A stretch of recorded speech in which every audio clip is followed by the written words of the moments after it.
Good Thursday evening and welcome into Hoover, Alabama, where we are set for high school baseball action as the Cullman Bearcats out of Cullman, Alabama, take on the Upperman Bees out of Baxter, Tennessee. I'm Noah McKay on the call here on the Frontier Chevy UCR Media Network.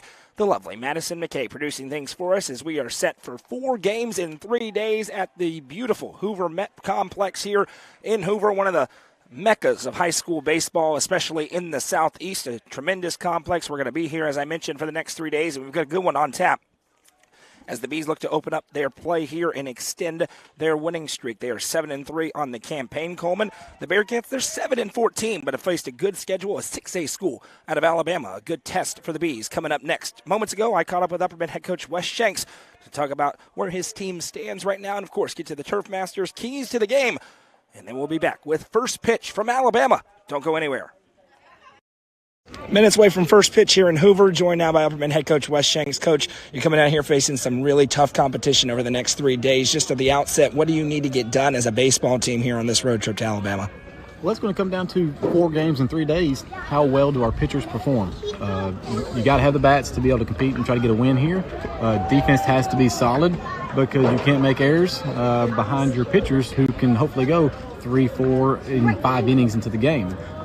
In tournaments like this, they really test your depth, and that's why we compete. You know, we've seen time and time again later in the season in the last couple of years that pitching has benefited us, and we've done well in situations like this.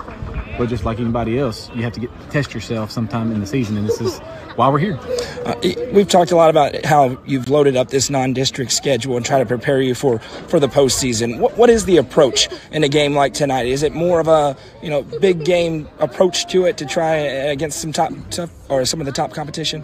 Well, all season long we've been inconsistent. Yes, that's common for early on in the season, but with our talent, I kind of demand or expect a little bit more than that, and that's what our team and our coaching staff we've talked about. Guys, if it doesn't matter if it's district, it doesn't matter if it's non-district or tournament style, you have to come prepared to play, and I don't think we've been consistent enough with that. You come down here to a tournament like this with this caliber of teams, and you're going to get exposed. And so I think the boys understand that. There's a lot of guys that have played here before and played in tournaments, perfect game style tournaments.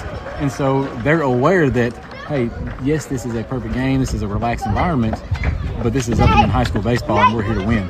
A couple of days ago, you flipped the lineup a little bit around. You shifted it again, and now that's stuck through a few games. What do you like about that? You got, of course, Shanks and Fallon at the top, but then Rookie down there in that 7 hole. Do you like how it's balanced out? I like that they're hitting, and that's why it stuck a little bit. Is the guys are starting to see enough pitching, and they're starting to have good approaches and barreling the ball up. Our team average is rising above the 300s now. Some individuals that are expected to perform are performing, and I just hope we continue to improve that because, let's be real, our bottom half of the lineup has really carried us this first third of the season, which is promising as a head coach. It's what you love to see because now they're only going to improve as well. So that's where we hope to continue. Again, 4 games, 3 days, we're going to see a lot of pitches. You get the ball to Juju on the mound, just get to the Turf Masters keys to the game. What are the things you're going to have to do to be successful tonight? I mean, if teams are going to hit it, that's fine. He's got a live arm, showed that against Stewart's Creek. Got to eliminate walks. Fielders got to have accurate throws, make great decisions. And we got to put the ball in play ourselves and expand the pitch count. We call it QAVs, quality at-bats. If we can do that consistently, we'll put pressure on their pitching staff and hopefully have a little less pressure on our pitching staff. And you do that consistently, you win ball games. First pitch from Hoover when we come back. Those are your Turf Masters keys to the game. Welcome back to this godforsaken state of Alabama. I'm Noah McKay on the call, joined by the lovely Madison McKay producing things for us here as Juju Yano gets in his warm-up pitches on the bump for the Bees. The coaches having their meeting just behind. The umpires were a little late arriving, so we're knocking out 2 birds with 1 stone. We are presented tonight by Nick's Restaurant. Nick's Restaurant, the reason we are able to be here tonight 4 hours away from the Upper Cumberland in Hoover, Alabama. Let's get to the Swallows Insurance starting lineups first for the Cullman Bearcats, who will bat 1 through 9 like this. Leading things off is the catcher, Jonah Inman. Batting second, the third baseman, Tanner Gaines. Batting third is the first baseman, Carson Stansel. Batting fourth is the right fielder, Bennett Johnson. Batting fifth is the left fielder, Brooks Heatherly. Batting sixth is the designated hitter, Cooper Lofton. Batting seventh, the second baseman, Case Edwards. Batting eighth is the shortstop, Coulter Bowen. And batting ninth is the center fielder, Wyatt Buchanan. Fisher Dalkey is the pitcher, and he is being hit for by Cooper Lofton. As we mentioned on the mound, their opponent is Juju Yano, the junior right-handed pitcher, getting in his final warm-up pitches there. The rotation is set for this tournament. It will be Yano's game. We could see Wyatt Curtis coming in later on, but they're looking for a long outing, as you heard from Coach Shanks. Out of Juju Yano on the bump. He's been pretty good this year. The numbers don't really reflect how good he has been through 6 innings pitched. This is his second start of the season, and he has a just over 5 earned run average, but as I mentioned, the stuff has been better than those numbers would lead you to believe. 8 strikeouts to 3 walks on the year, and they're looking for a good outing today on this all turf field, turf infield, turf outfield. One of 4 ballparks right here around this complex. There's several other ballparks in the immediate vicinity, and the first pitch here in Hoover is a fastball that misses everything from Juju Yano. In the field, Upperman. Behind the junior pitcher catching the balls and strikes is rookie Allison. First baseman Alec Wilson. Braden Green starts at second. Caden Shanks at short. And Chris Worsing gets the start at third. We'll tell you about the outfield after this 1-0 pitch from Juju Yano. This one is flared out into left field. It's going to be work for Evan Huddleston, who ranges over to his right and makes the catch for the first out of the game. So after a wild pitch to open it, a good one there from Yano, and Huddleston has plenty of time to get there for the first out. It is Evan Huddleston out in left field, and right it is Carson Holroyd in. Once again, manning the center is Justin Fallon. Standing in here is Tanner Gaines. This is one of the winnable games, certainly on the board. Upperman wants this one coming out here to Alabama, facing some good competition. First pitch fastball, must have missed a hair outside, 1-0. We're, of course, here down the first baseline, so we don't have a great vantage point of the strike zone other than high and low. I can tell you about that. As the 1-0, this one is laced into center field, and it's going to get down into the gap. Long way for Holroyd to go. He is there, loads up, and throws in to hold it to a hard-hit single for Tanner Gaines. As we mentioned, the record not great for Cullman. They're 7-14, but a 6A school here in Alabama. That is very tough competition, and they're coming off a win in 10 innings yesterday in this classic against Chelsea, another team out of Alabama. Scored 3 runs in the 10th inning to get that victory. They also have their ace going on the mound in Dalkey, so both these teams really want to win it. They're both in white jerseys. You'll see that from time to time in events like this. You flip for home and away, so you don't know coming in which one you're going to be. Lead over there at first. See how much they know about rookie Allison behind the dish. If they're going to try to test that young man. And they are. Runner takes off. Pitch in is a breaking ball. The throw from Allison has him by a mile. They apparently didn't scout number 10 behind the dish because that's easy pickings on that one. He throws down. The tag is applied, and the runner caught stealing once again. And just like that, it's a 1-0 count with 2 outs and nobody on. It really is not an easy play, and I don't mean to undersell it. We just come to expect it out of rookie behind the dish with that laser attached to his right arm, and he gets another runner there, despite it being a breaking ball. So an off-speed pitch, still plenty of time for him to load up and deliver the throw down to second. Next pitch misses with a 2-0 count now. 7 pitches in for Juju. It's all about pounding the strike zone for number 2. And he does there, fastball that's fouled off, and it's 2-1. Let us know in the comments who you are, where you're watching from, who you're cheering for. We'll get the count working in a minute. We're getting a little bit of technical difficulties outside, but I'll tell you about what it is. As the 2-1 pitch from Yano, that one is a fastball in the outside corner for a strike. 2 balls, 2 strikes with 2 outs.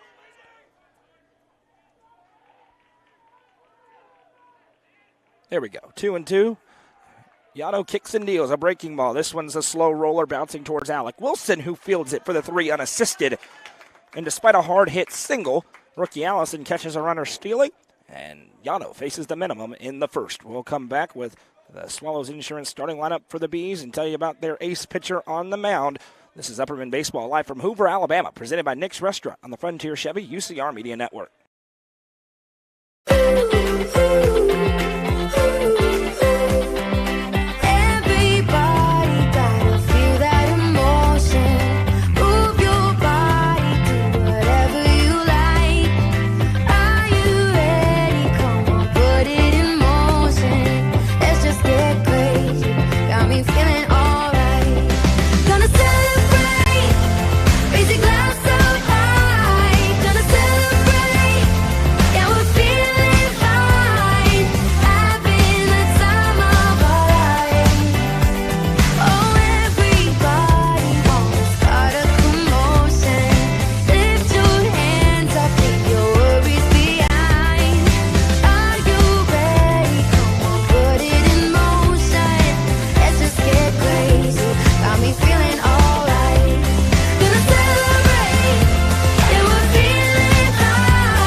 Welcome back. The Upperman Bees will bat 1 through 9 like this as the Swallows Insurance starting lineup. Caden Shanks leads things off, followed by the center fielder Justin Fallon. The first baseman Alec Wilson bats third. In the cleanup spot is the freshman third baseman Chris Worsing. Batting fifth is Juju Yano, the pitcher tonight. Batting sixth is the catcher rookie Allison. Batting seventh, the designated hitter Carson Shoup. Batting eighth is the second baseman Braden Green. And Evan Huddleston, the left fielder, rounds out the lineup. Carson Holroyd being hit tonight by Carson Shoup. Caden Shanks, my goodness, was he impressive in game number 2. He was back-to-back Nelson Trophy and Screen Printing Player of the Games in the doubleheader victories over Sparta. And he's first pitch swinging here, coming up empty on the breaking ball out of the left-hander Fisher Dalkey. And Dalkey, he's not going to throw very fast, and that is something that Upperman has struggled with at times this year. There's another breaking ball, this time just Caden Shanks off the plate. It's 1-1. Shanks, though, how about this? In that second game, as the pitch comes home to him in the 1-1. This one is a fastball. Catches the outside corner for a strike. First inning, triple. Second inning, triple. Third inning, walk. Fourth inning, 3 RBI double. Fifth inning, single. As this one is across for Cold. Strike 3. A good pitch by the ace Dalk. He mentioned he's not going to overwhelm you with the speed, but he is lethally accurate there. And the first AB is a backwards K form. Justin Fallon hit the hardest hit baseball I have ever seen a high schooler hit, and I am not exaggerating, with a bomb to left field on Monday night against White County. He'd love another one of those here. You really have to catch it in this ballpark. It's gigantic. 330 into the corners, 400 to dead center field, 375 into the gaps. We talk about how big Upperman's Park is. This one is significantly bigger as it swung on and missed 0-1, but it is befitting of the talent that is in this tournament. 1-1 count, my apologies. Befitting of the talent that is in this tournament. We'll tell you about some of the opponents coming up for Upperman. It is not for the faint of heart. 0-1 breaking ball. That one misses outside. 1-1. It's a unique arm slot here for Dalkey. 2-1, I should say. They're behind on the scoreboard in the stadium. Not here for Madison. 2-1. This one is laced by Fallon, and that'll be a base hit for Justin Fallon. Alec Wilson has a base runner to play with here as he'll stride in for his first AB. And now we'll see how aggressive Upperman is on the base paths. Jonah Inman is behind the dish, catching the balls and strikes today for the Bearcats. Cullman High School, 1 hour and 9 minutes away driving from here. Upperman High School, 4 hours. Cullman, multi-time state champion here in Alabama. They're a 6A program. We have entirely too many classifications in the state of Alabama, 7 of them. I get it in football to an extent. It is way too many in other sports, and I get it that baseball, especially here, is legit. Wilson looks in. First pitch is a nice one across for a strike, 0-1. We saw it in the warm-up pitches. You've seen it already. He's got good life on the pitches, and he's just going to pound the strike zone here over and over and over again. Last time out for him, he pitched yesterday as the throw's over. Fallon is back in time. Pitched yesterday just in quick tune-up work because it had been a while since he pitched before, but in a district matchup, he threw a 2-hit shutout his last start. The 0-1, he revs up on the fastball. That's at the knees for a strike, and he's quickly ahead of Wilson, 0-2. Chris Worsing is on deck. Dalkey looks very good so far. Runner at first is Justin Fallon after the one-out single. Now he takes off. The pitch misses. A little double clutch in there, going to get him in time. So both catchers have caught a runner stealing. Fallon that time didn't get a great jump, and it was a good throw down right to the spot it needed to be for the tag to be applied. He tried to slide around it, but that's quickly 2 outs now, and the count is 1-2 for Alec Wilson trying to keep the inning alive. 1-2 breaking ball. He just battles it off for that 2-strike approach, and we'll do it again. So from a runner on first with 1 out to now nobody on and 2 outs. Little deja vu to the top half. Upperman, they won the coin toss, so they're the home team in this one. 0-2, Wilson again fouls it back, and we'll do it again. You're already seeing why Coach Shanks talks so much about the need for good outings on the mound out of Upperman's pitchers in these next 4 games. These are good defensive teams. The 0-2 breaking ball, looking for it to fall off the table. It didn't. Evens the count up at 2-2. And you'll see this a lot as we have stoppage for a ball on the field. With all the games happening, 4 fields occupied right now by high school baseball, you're going to see foul balls going from field to field. 2-2 to Wilson. Breaking ball, he fouls it off again. Coach Riedel with a nice grab over there at first. Or you rack it and do it again. You see Alec Wilson. He chokes up on the bat a couple of inches and he's just trying to barrel something up, put it in play. 2-2 pitch from Dalkey coming home. This one, again, fouled off, and we will do it again. If nothing else, he's running that pitch count up now to 16, 12 of which have been strikes. A testament to the accuracy of Fisher Dalkey so far.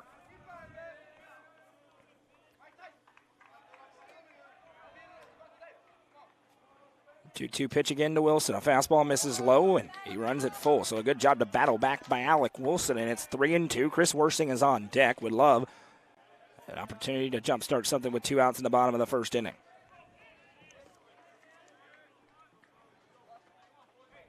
Kicks and deals the 3-2. Wilson sends it back up towards him. Dalkey smacks it down. Shortstop, bare hands it, throws to first, and that's a tremendous play defensively to come up and make the grab. Bowen throws over with a bare hand, and Dalkey getting looked at a little bit by his teammates as that one caught him on the hand, I believe. But that will retire the side. No runs, 1 hit, no errors, nobody left on. We'll head to the second, scoreless here in Hoover, Alabama. Coverage presented by Nick's Restaurant on the Frontier Chevy UCR Media Network. Sonia Brown with American Way Real Estate just listed this new construction home located in the Brookstone subdivision. With 2,075 square feet, 3 bedrooms, and large walk-in closets, the main level primary bedroom has one of the best features ever. In addition to the hallway access, you could access the laundry room through the closet in the bedroom. The kitchen also features an island, a pantry, and stainless steel appliances. All cabinets throughout the house are soft close and have granite countertops. For more information, call Sonia Brown with American Way Real Estate at 931-979-7145 or 931-526-9581. Always ask for Sonia Brown. Sonia Brown with American Way Real Estate is proud to support this broadcast on the UCR Media Network. Fire and Vine in Cookeville is the Upper Cumberland's home for delicious Chicago-style pizza, beef, chicken, fish, and more. Located in Cookeville's historic downtown district, Fire and Vine's food and atmosphere will keep you coming back for more. Take in stunning views with creative food and drinks on the rooftop. Fire and Vine is proud to support this broadcast on the UCR Media Network. Juju Yano back to work on the mound in a scoreless ball game. Both teams get a runner on with a 1-out single. Both catchers then catch that runner trying to steal as we move into the second. Bennett Johnson, the cleanup hitter, will be first up here for the Cullman Bearcats. 6A team here out of Alabama. Tomorrow, it is a gauntlet for the Bees. They open up with the 5th-ranked team in the country in Bob Jones. And a doubleheader is the first pitch here from Yano. Dips out of the zone for a ball, 1-0. That's at 2 o'clock. Then at 4:30, they play Prattville out of Alabama. Bob Jones is going to pitch a kid who's already signed with Mississippi State, as this one is laced out of play foul, 1-1. He has a 4-pitch bag that he will go to. We'll talk about him a lot tomorrow, obviously, but Upperman would love to start with a win, build some confidence before taking their crack, as now a bunt is shown. That's a good fastball. Must have missed a bit outside, 2-1. Yano in that first inning about 81, 82 miles an hour with a fastball. Dalkey on the other side is about 79, 80.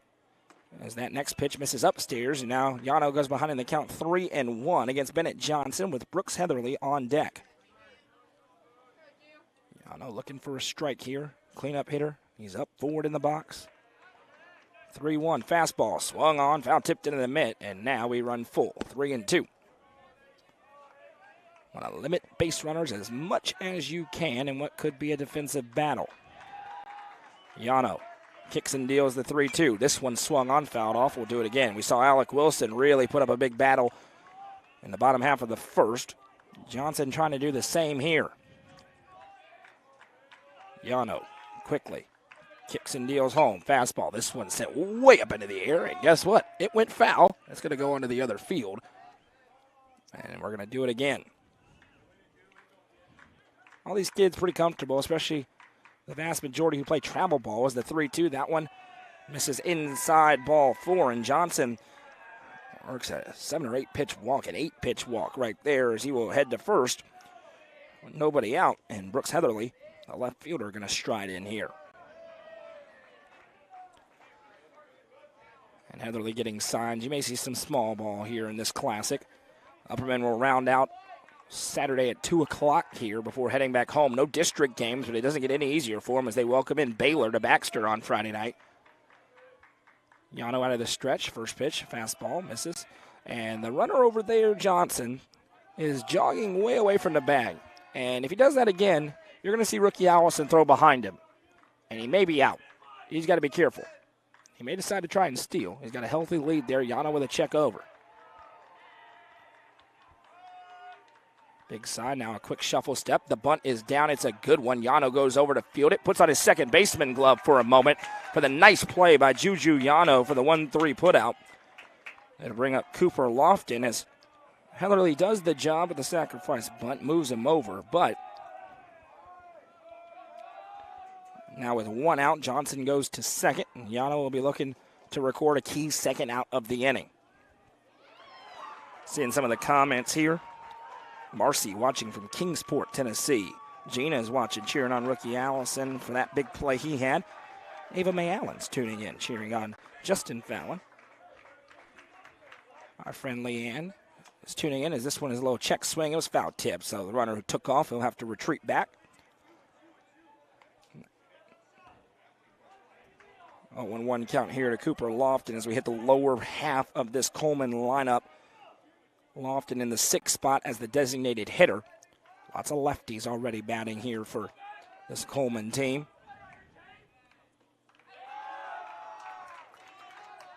0-1 coming from Juju Yano. Big kick and deals. That's a revved up fastball. Waved out and missed, and he's ahead 0-2. Looking for his first Birdie's Lounge strikeout of the outing. That'll be a good spot for it. Yano with a long look in. Checks back towards the runner at second. Now delivers home. This one fouled off. We'll do it again at 0-2. We've also got baseball action tomorrow in the Upper Cumberland, a big one as Livingston Academy travels to Carthage to take on the undefeated Smith County Owls. That one's going to be a lot of fun. Jacob and Rusty will be on the call on the Frontier Chevy UCR Media Network tomorrow night. 0-2 coming again from Juju Yano. Kicks and deals. That one bounces, gets away from rookie Allison. He can't find it. Runner takes a big loop around third and now will retreat back on the wild pitch. Bennett Johnson now 90 feet away from being the game's first run. And Juju Yano having a discussion with rookie Allison. 1-2 if you're Yano. If you're Yano here, you get a punch out, you're fine. Then you can pay all your attention to Case Edwards. Who's in that 7th spot. Yano steps off. Rookie Allison hadn't given the sign, or Juju hadn't seen it. Now steps back in. 1-2 pitch for the junior. Breaking ball, sick pitch. Call, strike 3 for the Birdies Lounge strikeout. Great time to rev up that breaking ball, and he freezes Lofton. And now there are 2 outs with a runner at third. It'll bring up Case Edwards, the second baseman, trying to put something in play here and score the game's first run. Great time for that breaking ball. Starts outside, then catches the outside part of the zone to a left-handed batter. First pitch fastball. That's revved in there. Must have missed somewhere. 1-0. Could have been inside. Again, we can't see the inside out for the most part here. See high and low. It definitely was not one of those. There's a fastball that does catch the zone. 1-1. Runner 90 feet away and a scoreless tie here. Top of the second inning in Alabama. The 1-1 pitch. This one swung on and sent way up and out of play. And Juju Yano a strike away from stranding the runner.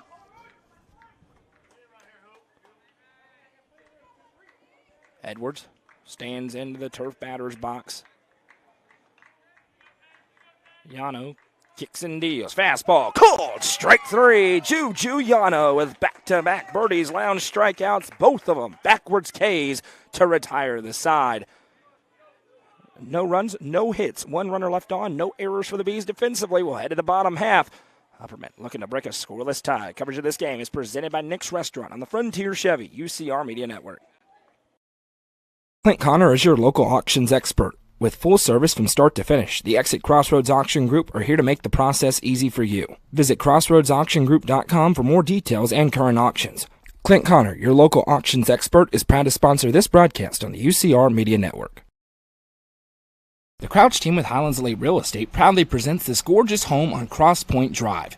Boasting 4 bedrooms and 2.5 bathrooms with nearly 2,000 square feet, this home in the Prescott School District in Cookeville could be your forever home. Call 931-979-1191 for more information and to schedule a showing, or visit chadandamycrouch.com. The Crouch team with Highlands Elite Real Estate is proud to sponsor this broadcast on the UCR Media Network.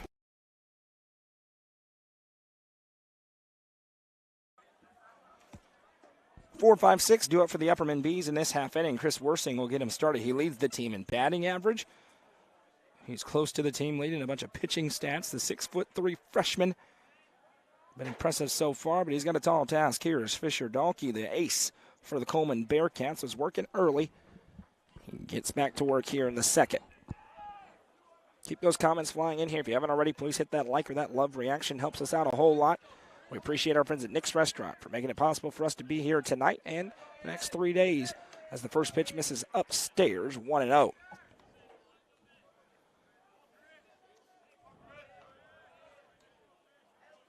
Worsing holds that bat high above the shoulder. Pitch in. This one is barreled up into the center field.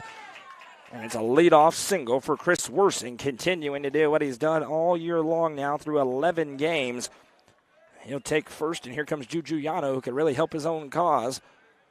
Getting a barrel on something here. Gigantic ballpark, as we mentioned. 400 to dead center field. 375 into the gaps, 330 into the corners. Chain link fence all the way around.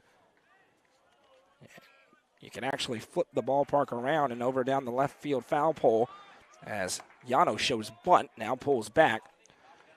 There's a softball field, so it's not colored. It's colored in green right now, but you can see the outline of where it was brown on the left side, so you can have softball all over the place here.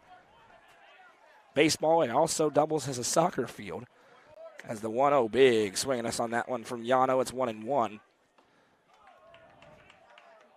Multi-purpose facility here. They host a ton of travel ball tournaments in the summer, as you can imagine. As the 1-1, that one misses outside. 2-1. If you haven't been out here in the Starplex in Murfreesboro, put that thing on performance-enhancing drugs for about a couple of years, and you'll have what this thing is. 2-1. Check over to first towards Worsing. Yano, that dust him off the plate, and he's ahead in the count 3-1 with the dangerous rookie Allison looming. Upperman trying to jumpstart something here in the bottom of the second. Dahlke with a look over to first. Now kicks and deals the 3-1. That one is across, and we go full. 3 balls, 2 strikes. They're struggling just a little bit on the scoreboard here in the field. They got it up now at 3-2. Left-handed pitcher, so it's an easier pickoff move. Worsing has to play close. That pitch misses outside, ball 4. And a good job there by Juju Yano to work the walk. And now 2 on with nobody out for rookie Allison, who's back up into the 6th spot in the lineup today. Fisher Dahlke going to have to work through a patient Upperman lineup. They like to pick their spots. You're not going to just get easy punch-outs. He has 1 so far, came back to lead off the game. Look over towards second. Pitch coming in, little check swing. It's a strike from rookie Allison, 0-1. Worsing so far not a huge threat to steal traditionally, so Dahlke's paying him attention, and Worsing going to get in his head a little bit out there. Yano, he's bouncing over there at first. Dahlke going to step off here. Wants a new pitch.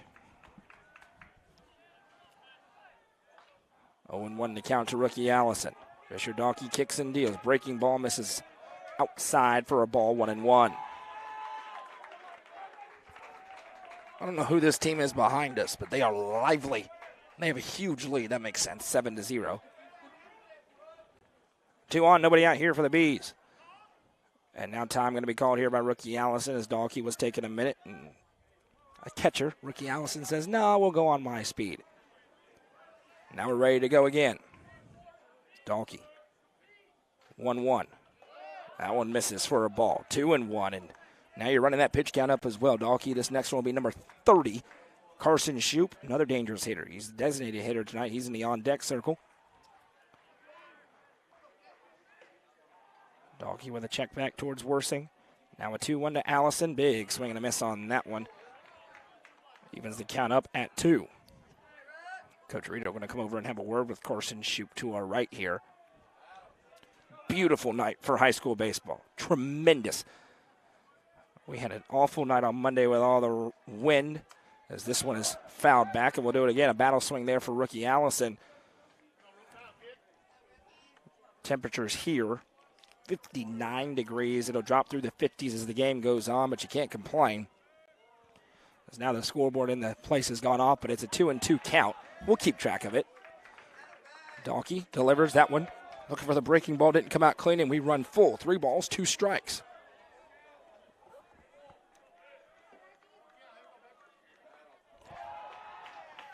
Dalkey trying to work through the patient rookie Allison. Full count, big pitch here. Fastball, he swings and sends this one into center field. Down for a base hit. Decision time for Wes Shanks. He holds the runner, but then it's bobbled. Now he will retreat back. And Shanks is jumping over there in the third base coach box because it was bobbled by the center fielder. It was the smart decision, though, to hold the runner because it would have been a bang-bang play with a good center fielder. And instead, rookie Allison loads the bases with nobody out for Carson Shoup. If you know that the center fielder is going to bobble it, you send him home every day of the week and he scores. But you can't assume that's going to happen. And in a game where runs can be at a premium, you don't want to gift them the first out at home plate. Nobody's out. The bases are loaded. Fisher Dalkey trying to battle. First pitch into Shoup. That's a good pitch across for strike one on the breaking ball. 0-1.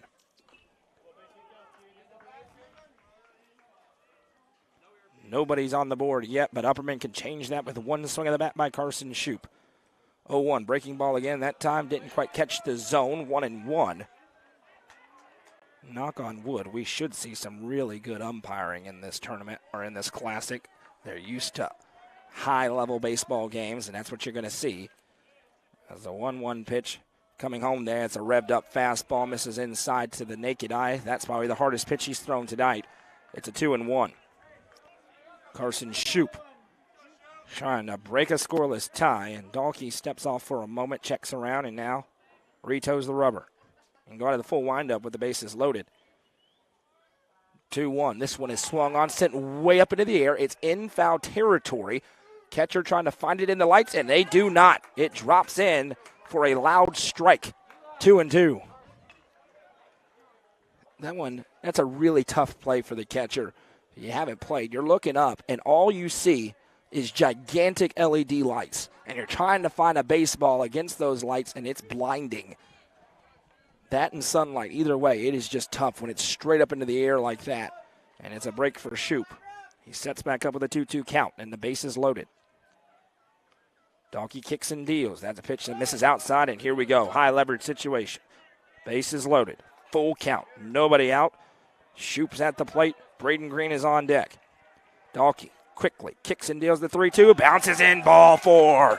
An RBI on the walk, and Upperman strikes first in Hoover. It's 1-0 Bees, and they're threatening for more as everybody moves up a bag.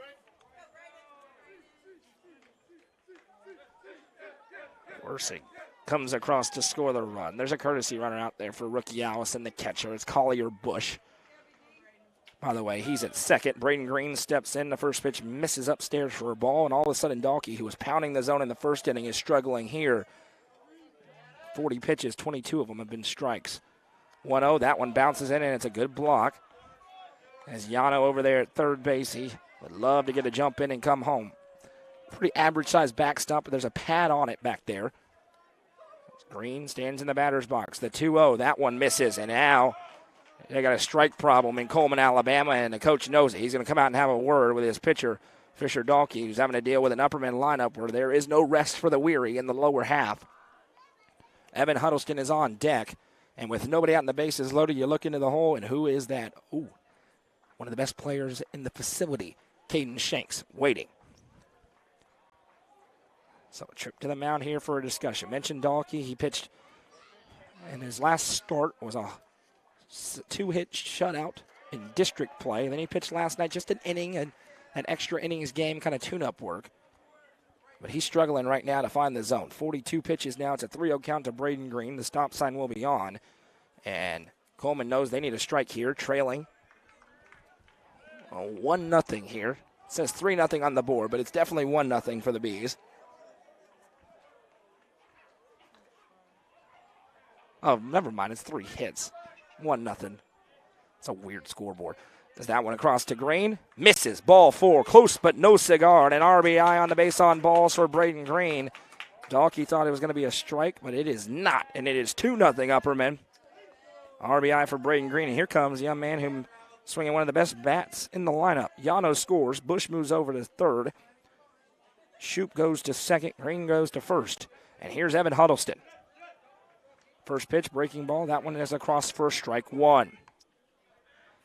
It's not that weird of a scoreboard, but the white, you can't really see it right now against the LED lights, so it's all sorts of confusing to me. But you guys have our scoreboard, which is a lot less confusing. Big swing and a miss as Huddleston went chasing on that one, and now Dalkey trying to record the first out. He's ahead 0-2. The ever-dangerous Caden Shanks looming to our right on deck. Here comes the 0-2, Fisher Dalkey, and it bounces. Catcher does a nice job to block. Huddleston lays off, and 1 ball, 2 strikes.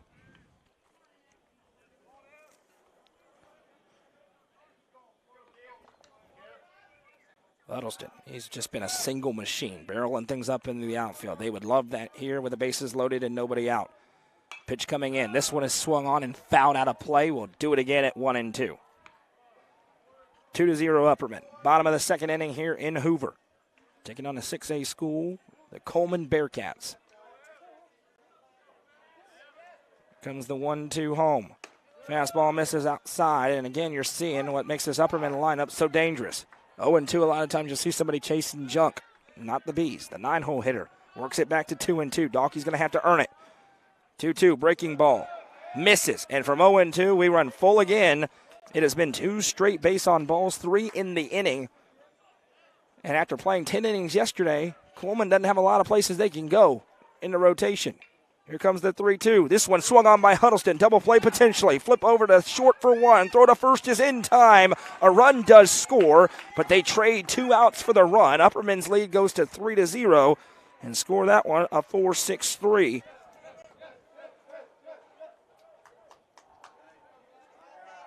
So Bush comes across to score. Shoup moves to third. Green is out. Huddleston's out. And here comes that man, Caden Shanks, with a runner 90 feet away. First pitch misses outside for a ball, 1-0.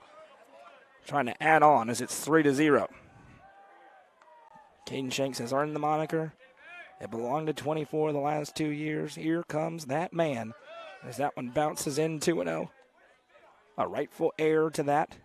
And the next one, I can already tell you, is on deck. Number 11, Justin Fallon, the junior. Comes the 2-0. That one, Shanks taking all the way. It's a fastball on the outside part of the zone, 2-1. It's a big double play there for this Cullman team as they could not get an out and they get 2 in exchange for 1 run. That one misses outside. And this really, you know, if you're Dalkey, you can't just gift Caden Shanks a base because Justin Fallon's on deck, but you can't gift him something over the plate because he will send it 500 feet. Here comes the 3-1 home. Close. Gets the call, and we run full. Big moment here at 3-2 with another runner 90 feet away. Upperman looking for insurance here early on in the contest. Dalkey kicks and deals. Breaking ball, swung on and missed, strike 3, and that will retire the side, but not before the Bees do strike. They bring 3 runs across in the frame. We'll head to the third. It's 3-0 Upperman. Coverage of this game in Hoover, Alabama is presented by Nick's Restaurant on the Frontier Chevy UCR Media Network. Delicious Pan Pizza is Domino's best-kept secret. With locations in Smithville, Sparta, Livingston, Allgood, and 2 in Cookeville, Delicious Pan and hand-tossed pizza, pasta, and more is never far away. Use the Domino's app to take care of your game day eats today. Domino's is proud to support this broadcast on the UCR Media Network. Nelson Trophy and Screen Printing is proud to support student-athletes and athletic departments throughout the Upper Cumberland. They're also proud to sponsor the Nelson Trophy and Screen Printing Player of the Game on this broadcast. From trophies to t-shirts, they can do it all. Stop by and see them at 120 Circle Drive in Allgood or give them a call at 931-537-9559. Nelson Trophy and Screen Printing is proud to sponsor this broadcast on the UCR Media Network.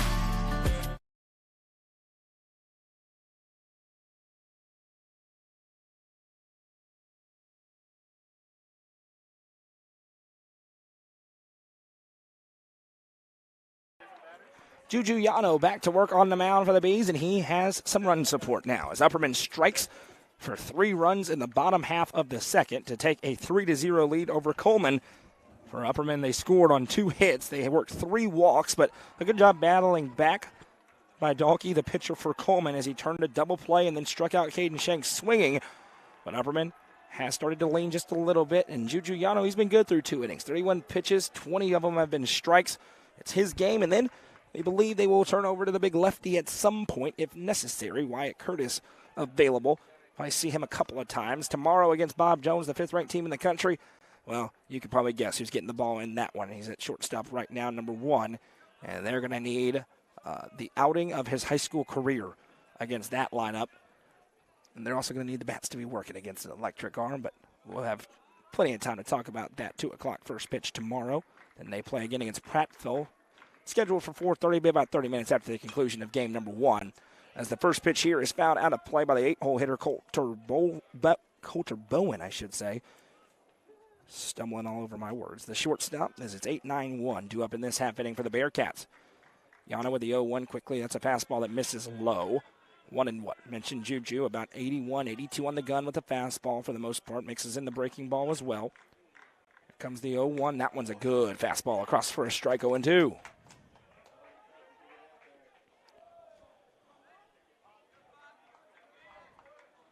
Yano with a look in. Rookie Allison gives the call, and here comes the pitch. The 0-2 swung on, fouled off. We'll do it again. Mentioned the games we have here tomorrow, of course, streamed, and then tomorrow night, big one in the Upper Cumberland non-district matchup. Livingston against Smith County. 0-2 coming home. Breaking ball. Swung on and missed. Nice curveball for another Birdie's Lounge strikeout. That is 3 in a row for Juju Yano. They'll bring up Wyatt Buchanan. The center fielder will stride in here. He's been able to mix up that fastball and the off-speed breaking ball pretty well so far. And look to continue that here against the 9-hole hitter and wants the bases to be empty for the number 1 in the lineup, Jonah Inman, who is on deck. Now showing bunt is that 9-hole hitter. He backs off as it misses upstairs for a ball, 1-0.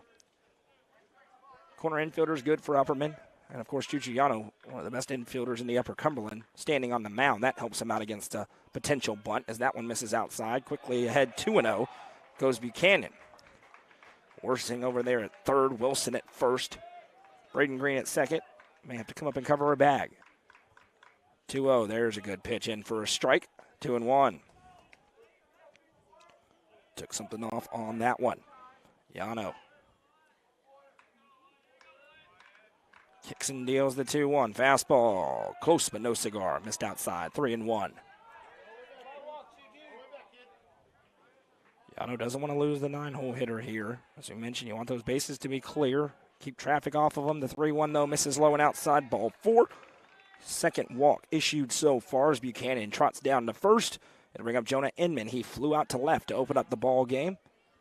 It's his second crack here. Second time through the lineup. Good teams, as you know. We've seen it with Upperman. Second time, third time through against the same pitcher can be dangerous. So here's where the test begins. 1 out here, top of the 3rd inning. The Bees lead is 3-0. Yano back out of the stretch.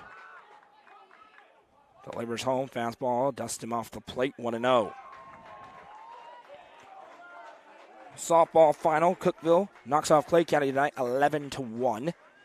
We saw Stone Memorial run rule Livingston over on UCR2 earlier tonight in softball action as the Lady Panthers get their first district win. This one's flared up, could be a tough play. Instead, it's Caden Shanks who ranges under it and makes the catch for the second out. Yano brought it in on the hands, and that's just a weak floater up. So now runner at first. Tanner Gaines, he had really the only solid contact of the day so far for Cullman as he barreled up a hard hit single. Carson Holroyd got there quickly, or it could have been a double. He's got a runner at first now, righty versus righty. Runner takes off, breaking ball in. Allison delivers the throw, and it's behind, but Braden Green with a nice backup to catch it. And that's a stolen base for Wyatt Buchanan, center fielder, so you know he's got speed. He gets over there. And now runner in scoring position here for Cullman as they try to get one back.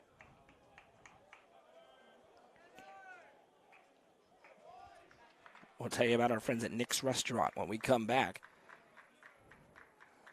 Tomorrow night, Friday night, fellas, it's date night. I'm telling you where to go. Trust me. As that one misses outside, 1-1. Ladies, it's date night. Take your man out to Nick's Restaurant tomorrow night. I mean, it's 2024.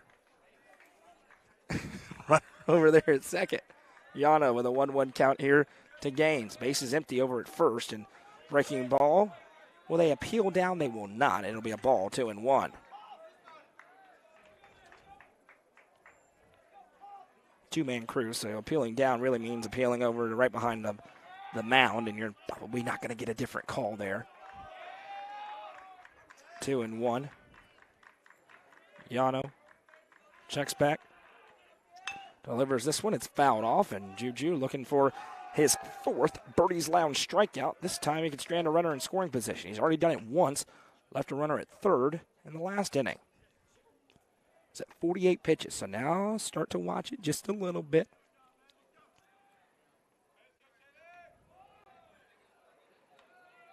Long look in for Yano. 2-2, breaking ball. Doesn't quite get it. Throw behind the runner over at second. It was closer than I think. I'm not even sure he knew that throw was coming in. But he did get back in time, and we run full now at 3-2. Dangerous hitter on deck in Carson Stansel. So you love to get this guy here. 3-2 payoff pitch for Yano. Kicks and deals. Fastball. Cool. Strike three. A Birdie's Lounge strikeout. The third of them looking for Juju Yano, and he does leave a runner in scoring position. No runs on no hits. One runner left on. No errors for the Bees defensively. We'll head to the bottom half. Upperman looking for more with 2-3-4 due up. Coverage of this game in Hoover, Alabama is presented by Nick's Restaurant on the Frontier Chevy UCR Media Network.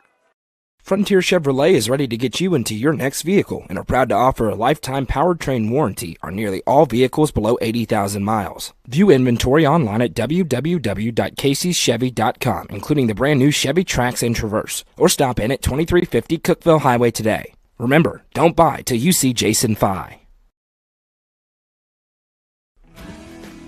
I'm looking for someone who can keep me comfortable, stay here for the long run, and definitely not high maintenance. Not right. Absolutely not. This one looks perfect. Find your perfect match with Hiller. Get a free UV light with select new HVAC systems, 50% off a descaler with new tankless water heaters, or free surge protection with a new whole home generator. Like that one too. Welcome back. Tonight's broadcast presented by Nick's Restaurant, which has been family-owned and operated in the Upper Cumberland for over 50 years. Located just off Jefferson Avenue, Nick's Restaurant. Tremendous spot for a banquet, team event, date night dinner. As the first pitch misses outside here to Justin Fallon from Fisher Dalkey. Nick's Restaurant, tremendous views as well. As I mentioned, tomorrow night, Friday night, you want to go out for a nice dinner at a great price and tremendous food and service, Nick's Restaurant. 1-0 pitch to Fallon, misses up and outside. And Dalkey, who was pounding the zone early, he really struggled to find it in the second. He was able to battle back with a double play and a strikeout, but 3 walks issued in that frame. Fallon, he singled to left. Back in his first appearance, he puts a hack on this one, sends it out of play, 2-1. The interest level in Justin Fallon here in his junior season significantly ticking up. Big-time college looks coming in now for number 11, the junior. And you can see why. That's the 2-1. We'll probably see him pitch at some point. That is a generous strike call. As I mentioned, I can see what's up and down. That was above the belt line, but they call it a strike. It's 2-2. Fallon didn't like the call, and I can't blame him. Dalkey looking to deliver. 2-2 pitch coming home. That one definitely missed upstairs. We run full at 3-2. Alec Wilson on deck. Love a base runner to play with here. We're going to see him pitch, as I mentioned, at some point in this classic. Bats right, throws left. 3-2. He barrels this one up into left field, and it's the second single of the day for Justin Fallon. He has 2 of the 4 Upperman hits to this point, and he does give a base runner for Alec Wilson. And Fallon, last time he got caught stealing, wasn't a tremendous jump. I don't know if it'll sour him off, but I imagine probably not going to take off as Alec Wilson sets up. He grounded out to ricocheted off the pitcher, and before the shortstop ranged up to barehanded and made a great accurate throw. Healthy lead for Fallon over there at first. Dalkey comes home, and Fallon does take off. This time it's a great jump, but it's a pitch out, and they are going to get him again. The second time they catch him trying to steal. That time it was a great jump, but not sure if it was a design pitch out or not, but it was a fastball that worked. It brought the catcher up to his feet, and he was able to make an accurate throw down. A good job behind the dish by Inman for the second time. And now the bases go empty again for Wilson, who's ahead 1-0. Now he's ahead 2-0. That's one you tip your cap to Inman behind the plate. That is a really good throw. 2-0 pitch from Dalkey. There's the off speed.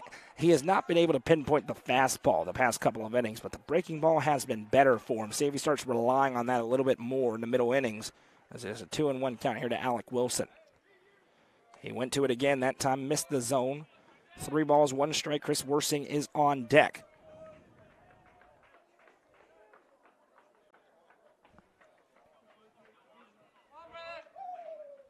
3-1 fastball, check swing, and he got him, and it goes full at 3-2. Tried to lay off that one, but he did offer at it.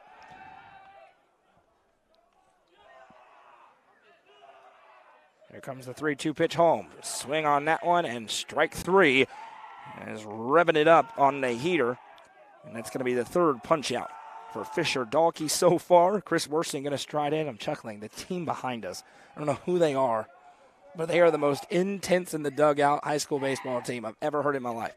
And I've got noise-canceling headphones on. A couple of them in particular are juiced up as the first pitch into Worsing misses outside for a ball. He had a single to lead off the second inning, came around to score the game's first run. I mean, they are going berserk. And I misspoke earlier. It's actually just 2-1. They're trying to egg them on. The 1-0, this one swung on and fouled back. 1-1. Meanwhile, here it is 3-0 Upperman. Out in front after that 3 spot in the second, trying to add on here. A little 2-out magic in the third.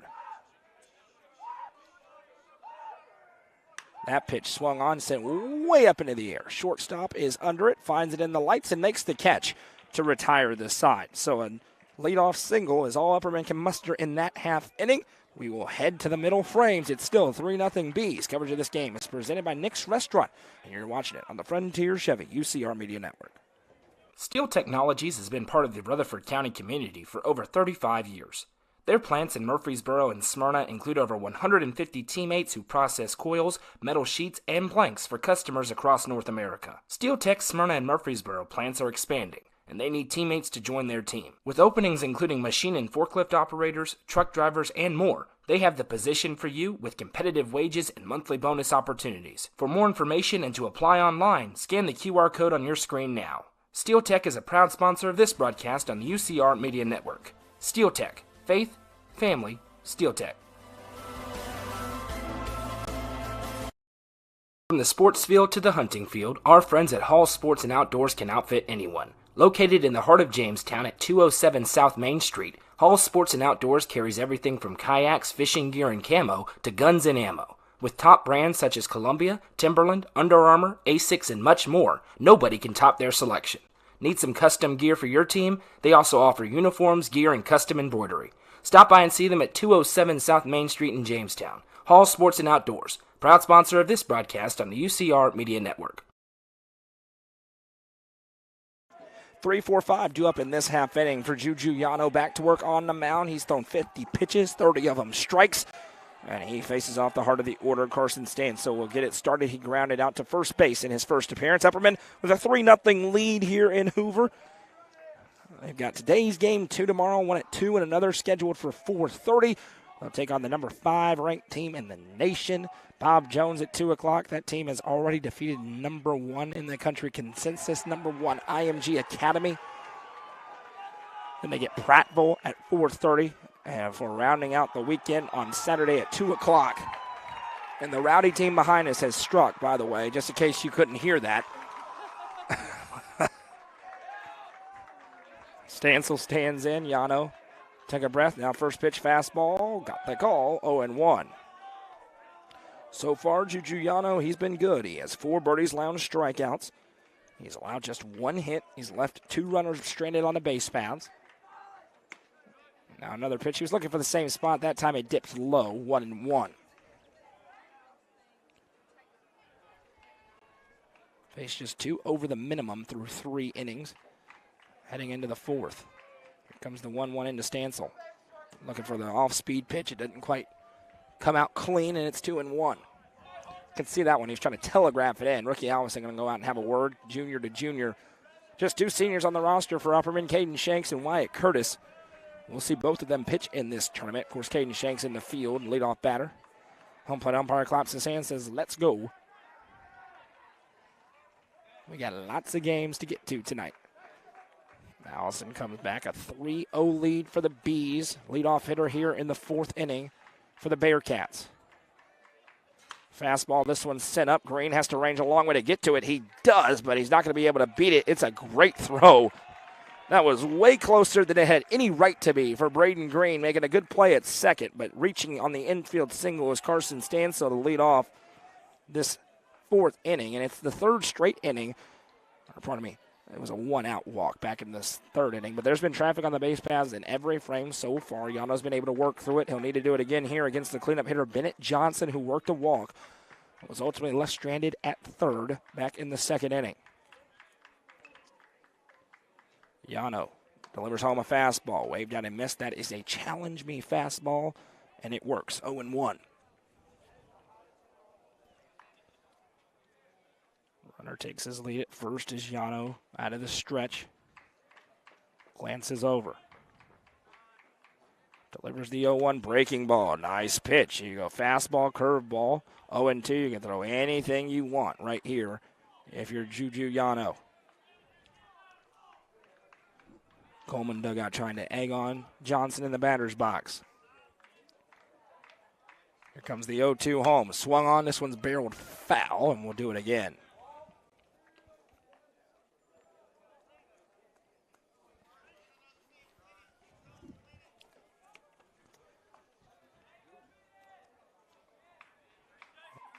Yano again with an 0-2 count to Johnson.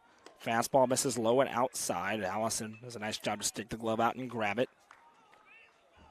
Johnson's at the plate. Brooks Heatherly is on deck as we work through the middle of this Cullman Bearcats order.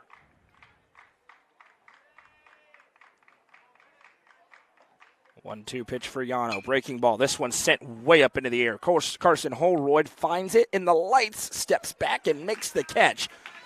Nice job sticking with it for Carson Holroyd. And that is the first out of the inning here. It'll bring up Brooks Heatherly. As I mentioned, he had a sacrifice bunt back in the 2nd inning. He's got a runner at first again, this time with 1 out. Carson Holroyd, he's got a lot of play in the outfield, especially after Bobby Ray Kilpatrick suffered a little bit of an injury, and he has made the most of it there in right field at a few really good plays. Probably saved the game against Stewart's Creek. First pitch, breaking ball, nice one. Across for strike one, 0-1. Dipped across the zone before falling out. Caught the runner trying to stretch it home. Kept the game tied. Upperman took the lead in the next inning and won the game against the Red Hawks late.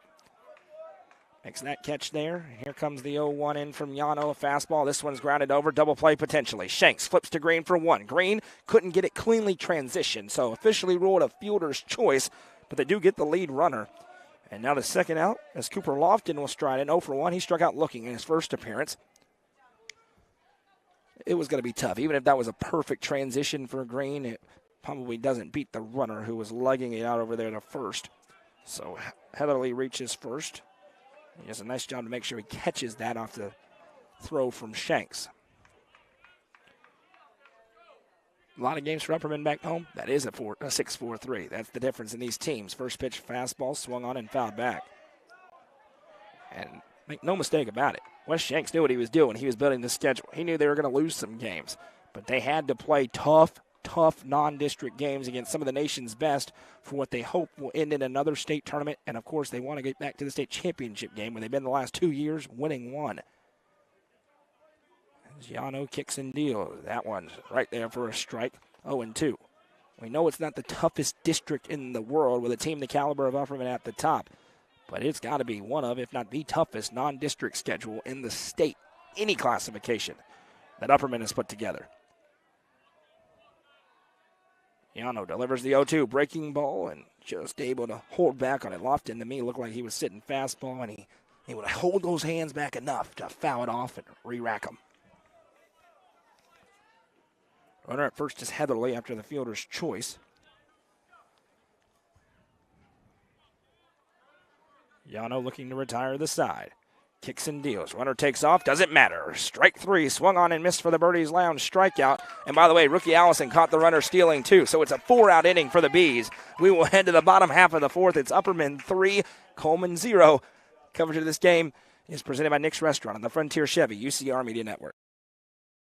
Loading the kids in the car, brokering peace in the back seat, mastering the snack handoff without even looking. Why are simple things sometimes so complicated? Thankfully, with auto owners, insurance doesn't have to be one of them. We work with independent agents who keep insurance simple, so you can worry about more important things, like figuring out what's growing in that cup holder. That's simple human sense. Visit swallowsinsurance.com or call us today, 931-526-4025.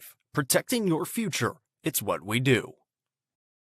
Sonia Brown with American Way Real Estate just listed this new construction home located in the Brookstone subdivision. With 2,075 square feet, 3 bedrooms, and large walk-in closets, the main level primary bedroom has one of the best features ever. In addition to the hallway access, you could access the laundry room through the closet in the bedroom. The kitchen also features an island, a pantry, and...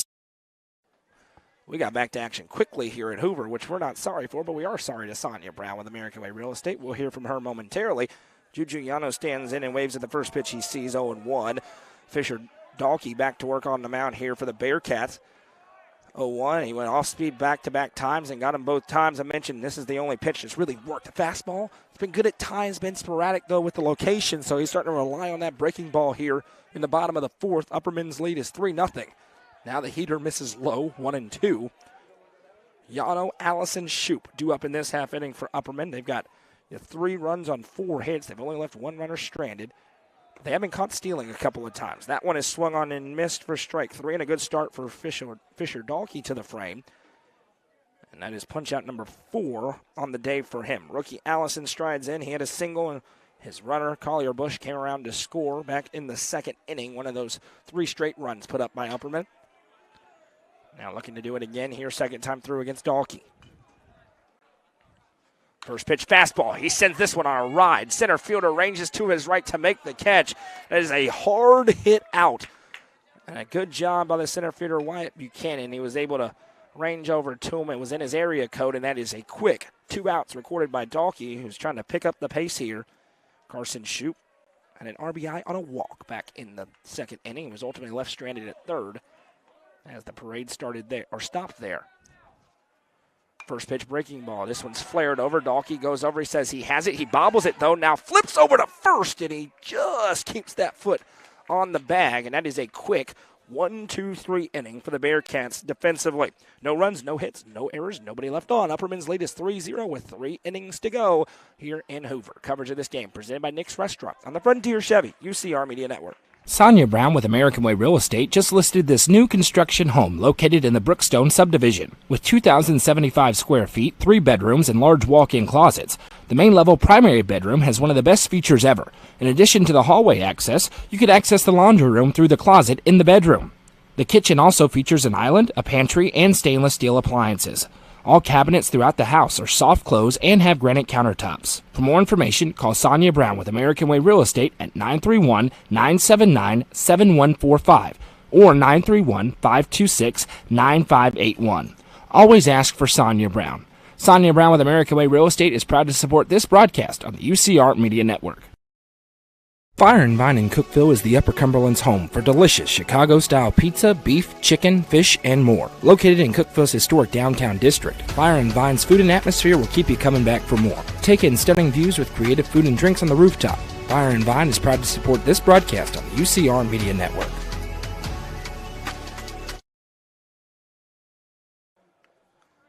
Welcome back to Hoover. Upperman's lead is still 3-0 over Cullman. A quick 1-2-3 inning worked in the bottom half to retire the side in the fourth by the Bearcats defensively. Juju Yano back to work. He's been really good so far. 64 pitches, 43 of them have been strikes. That's a ratio that'll get it done each and every night. He has 1, 2, 3, 4, 5 Birdies Lounge strikeouts so far. There's not a lot of run, obviously. 2 hits. Has a couple of walks mixed in there, but all in all, strong performance so far out of the junior. They need it to continue now against the lower third of the order. 7-8-9 due up for the Bearcats in this half inning. Could see Wyatt Curtis at some point with the way Juju Yano is pitching right now. And let him go. First pitch fastball right there for a strike, 0-1. You're not going to see him pitch again in this classic. And then Upperman has several days off. They play on Saturday, of course, 4 games in 3 days, but then they don't play again until Friday, where they'll have everybody available as the pitch misses low, 1-1. And, of course, it's not going to be easy as they welcome in Baylor, one of the top private schools in the state. Coming to Baxter this year. Upperman's gone to Baylor the last couple of years now.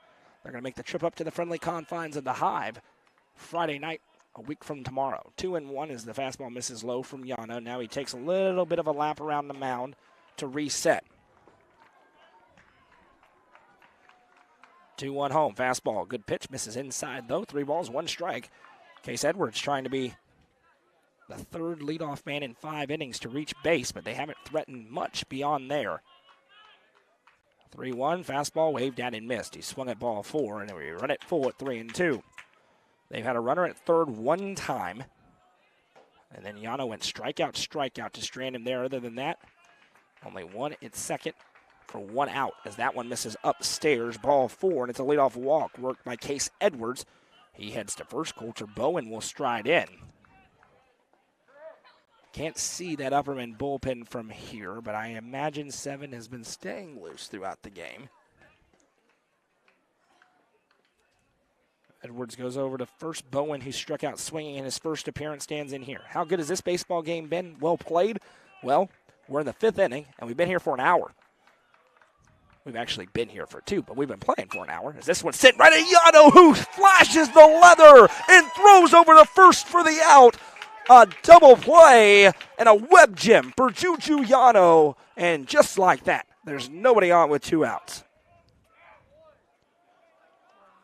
Second baseman, he's used to those liners coming right at him, but that one was quick. He just stuck that arm out, made the catch, and the runner, a hard hit ball like that, you're taking off every day of the week, and he got caught out there, no chance to get back. Now showing bunt again. We saw Buchanan do this, and he got ahead in the count and then worked a walk. He'd love to do that again as he's ahead 1-0. And that could extend the outing for Yano as it gets him to just 70 pitches now with 2 outs through 4 2/3. Buchanan again backs off with the bunt, 2-0. I'm not positive he has any intention of actually bunting here. I think he's just trying to stick it out there and make it a little more difficult to see the zone if you're Yano. Here comes the 2-0. Yep, he looks to swing away, and there's a fastball right down Main Street, 2-1. That was a big-time play by Juju Yano. That thing, I don't know what the exit velo was, but it was fast off that aluminum bat. 2-1, waved at and missed, and that was a heater, 2-2. To my eye, that's the hardest pitch of the game for Juju Yano so far. Here comes the 2-2. Breaking ball. Birdie's lounge strikeout. What an inning by Juju Yano after the leadoff walk. Turns the double play and then retires the side on the strikeout. We'll head to the bottom half of the 5th. Upperman looking for insurance as 8-9-1 will be due up for the Bees. Coverage of this game in Hoover is presented by Nick's Restaurant on the Frontier Chevy UCR Media Network. Clint Connor is your local auctions expert. With full service from start to finish, the Exit Crossroads Auction Group are here to make the process easy for you. Visit crossroadsauctiongroup.com for more details and current auctions. Clint Connor, your local auctions expert, is proud to sponsor this broadcast on the UCR Media Network. The Crouch team with Highlands Elite Real Estate proudly presents this gorgeous home on Cross Point Drive. Boasting 4 bedrooms and 2.5 bathrooms with nearly 2,000 square feet, this home in the Prescott School District in Cookeville could be your forever home. Call 931-979-1191 for more information and to schedule a showing, or visit chadandamycrouch.com. The Crouch team with Highlands Elite Real Estate is proud to sponsor this broadcast on the UCR Media Network.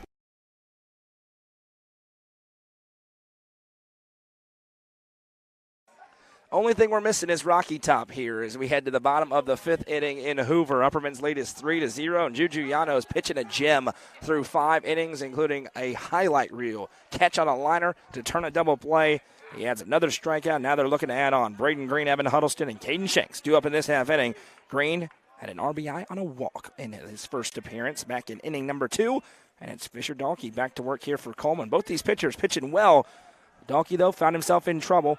He lost control a little bit and started walking guys in the second, and Upperman made him pay with 3 runs as the first pitch misses for ball 1. It's 1-0. Green awaits the 1-0. That one's a good pitch on the fastball, 1-1. 81 pitches so far for Dalkey, as he delivers the 1-1 here to Green. That one, big swing for Braden Green, comes up empty-handed, 1-2. Green has a big power in that bat. He's not the biggest guy on the team, but he can put a charge into it. Here comes the 1-2 from the lefty. He was looking to do just that, comes up empty, and it's another punch out there for Dalkey as he gets it on 4 pitches. Evan Huddleston, he grounded it into a double play in his first appearance. He'll stride in here. Nobody on and 1 out. Caden Shanks on deck. You just want to become a base runner if you're Evan Huddleston. First pitch, swinging and missing, and Dalkey seems to be getting better with time. He's ahead 0-1. 5 punch-outs so far for Fisher Dalkey, and it appears that Upperman's trying to tee off on him second time through, and now he rips off the breaking ball, and he's pitching with a lot of confidence. 0-2. He's retired 1, 2, 3, 4, 5, 6 straight Bs. Looking to make it 7 here in quick succession. Kicks and deals the 0-2 home. Off speed, this one's chopped over. Third baseman ranges up, makes the play. The throw over to first in time. Nice stretch at first. 2 up, 2 down. It'll bring up Caden Shanks, and he is due. 0 for 2 with a couple of strikeouts so far. Gets attempt number 3 here against Fisher Dalkey. Caden Shanks beyond due. It is lefty versus lefty, so Shanks throws right, but bats left.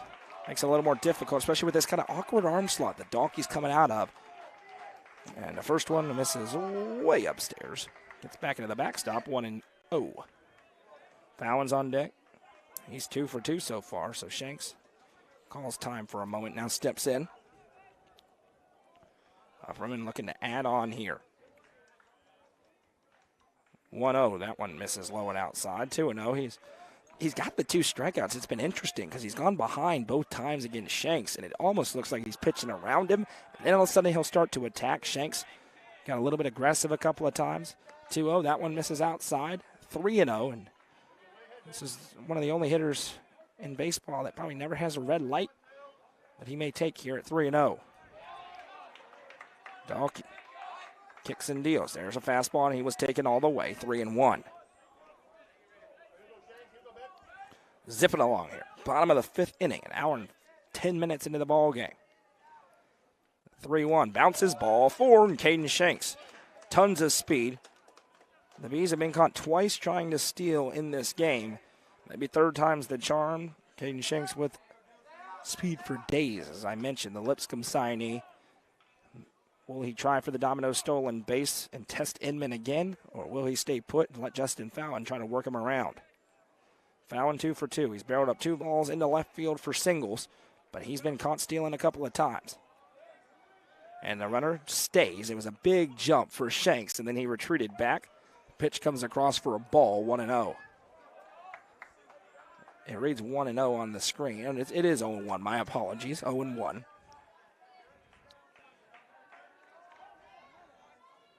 Now they're going to throw over. Shanks back in plenty of time.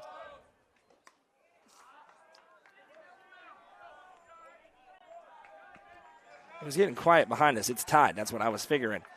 They're starting to fire up again. Here comes the pitch in. That one misses low and inside. I don't think I'm crazy. I think it's 2-0. We'll wait and see. The umpire's been good about showing us. It says 2-0 on the scoreboard here. I thought it was 2-0. It flipped around. It originally said 0-1. Now they changed. That pitch misses outside. It's 3-0 here to Justin Fallon. That's what we're going with till we're proven otherwise. We need Jimmy Fallon on PA to help us out. Shanks bouncing around over there at first. Now he does take off. Misses upstairs. Throw down. And they got him again. Inman. Oh, it's ball 4. It doesn't matter. It's ball 4. So everyone started to take off. Inman took off as well, but it's ball 4. Or is it a strikeout? It was a 3-0 count, so it's ball 4. There was the confusion on what the count is. Or is it not? He's out. All right, he's caught stealing, so that will do it.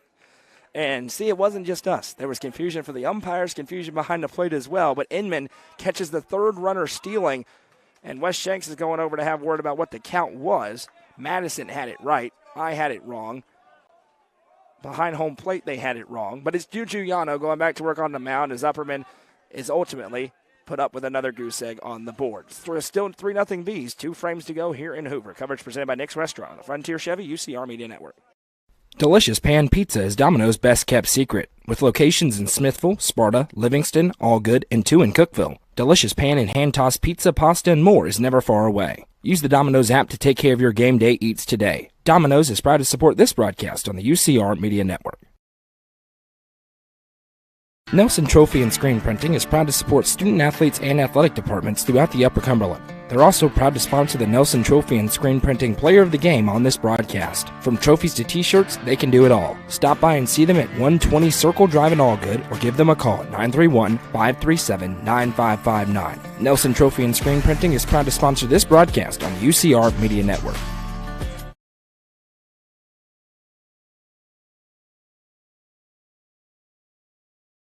All right, so here's what happened there is it's 3-0 Upperman. First pitch of the AB was a bang-bang call. It was called a strike. In the building, originally they put 0-1 up on the scoreboard. It was really 1-0. It was really 0-1. Then they flipped it for 1-0 when it wasn't 1-0, and that threw the whole count out of whack for us in attendance. It was really 2-1 on that last pitch that was called a ball. Caden Shanks was caught stealing. It's the third time that Jonah Inman has caught a bee stealing a bag in this game for an Upperman team entering today that had not been caught stealing at all. And now it's 3-0 Juju Yano. He's been really good. Now it's going to be his longest outing of the year. He's going to be pitch number 75 to open up this 6th inning. He's given them everything they wanted, but he's looking to finish it now with 1, 2, 3 due up in this half inning, the dangerous part in this Bearcats order. Jonah Inman, he's been the player of the day on defense, watches a fastball miss low for a ball 1-0. He's flown out a couple of times, once to left and once to short. Behind him is Tanner Gaines, then Carson Stansel. They want a big inning here. And so far, it's been all Juju on the mound.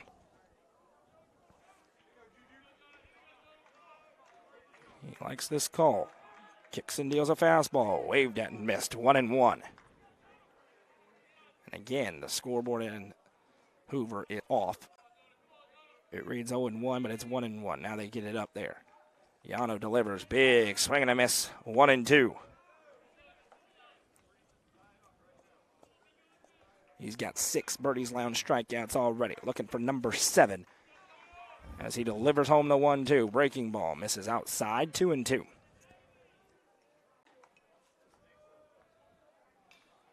So far, they haven't had a trip to the mound, haven't had really any significant worry outside of the runner at third with 1 out back in the 2nd inning.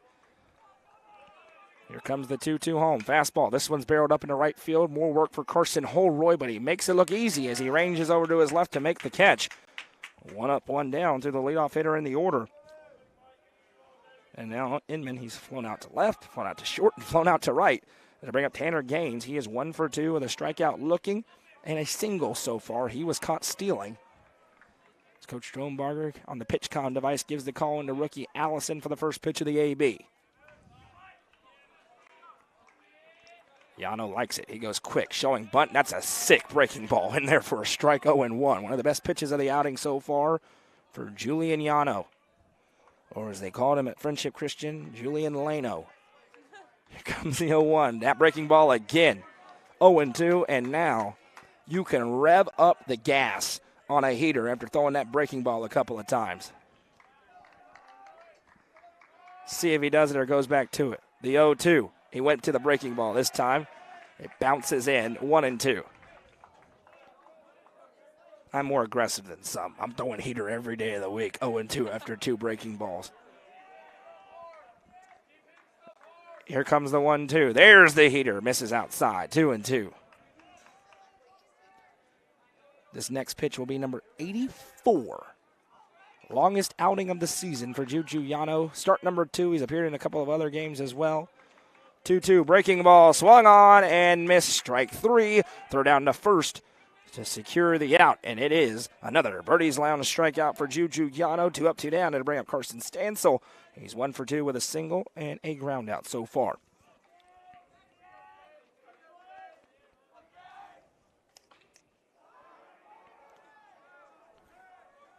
Yano, again out of the full windup, comes to work to Stansel. Fastball right there for a strike, 0-1. 7 Birdie's Lounge strikeouts for Juju Yano. 0-1, fastball at the waist, maybe above the waist. It's a strike either way, 0-2. Just 2 walks, so 7 to 2 walks. That's something in the Turf Masters keys to the game. Coach Shanks talks about the 0-2. This one sent out of play. Said the pitching's got to be really, really good in this classic to have success against these big-time powerhouse schools in Alabama.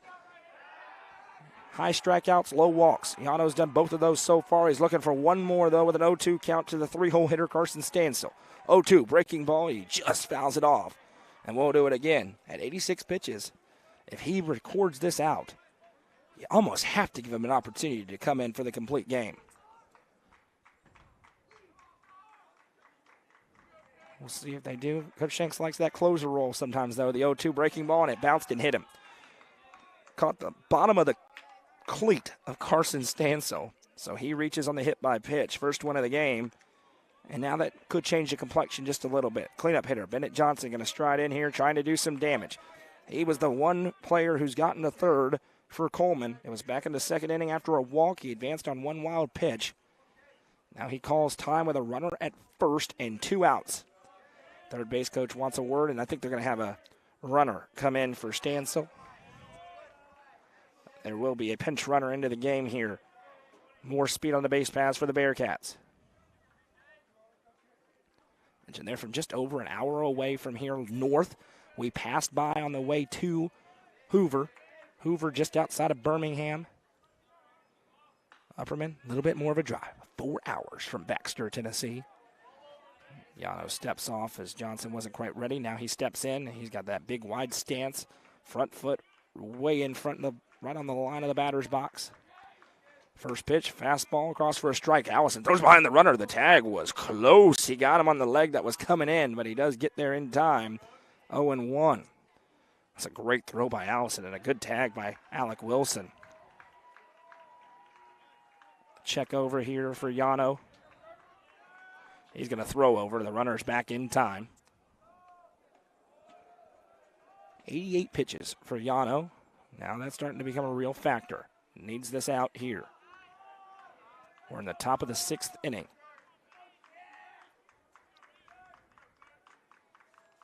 Oh, 1.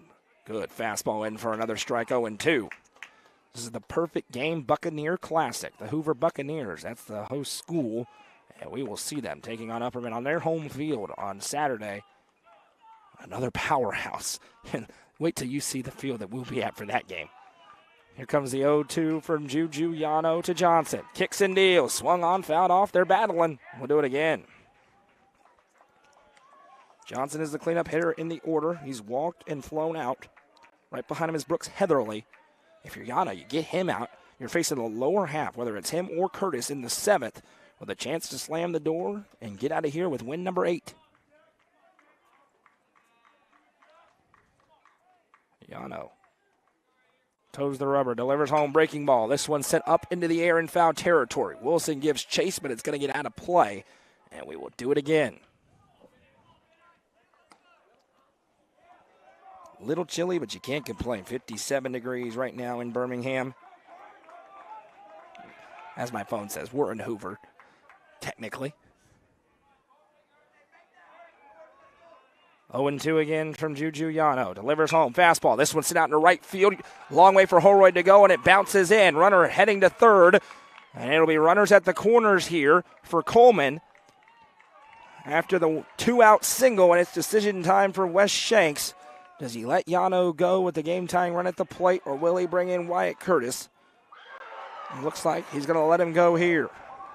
Stanstel's runner moves over to third, And it is going to be a trip to the mound here, but this is Coach Dronebarger. And I see Coach Riedel, he's looking over towards that bullpen where they're getting work. So a meeting with the infield. Juju Yano right now sitting at 91 pitches. There's runners at the corners. That was a well-hit ball down the right field line by Bennett Johnson. And Brooks Heatherly, who had a sacrifice bunt in the second, he reached on a fielder's choice in the fourth, is due up here.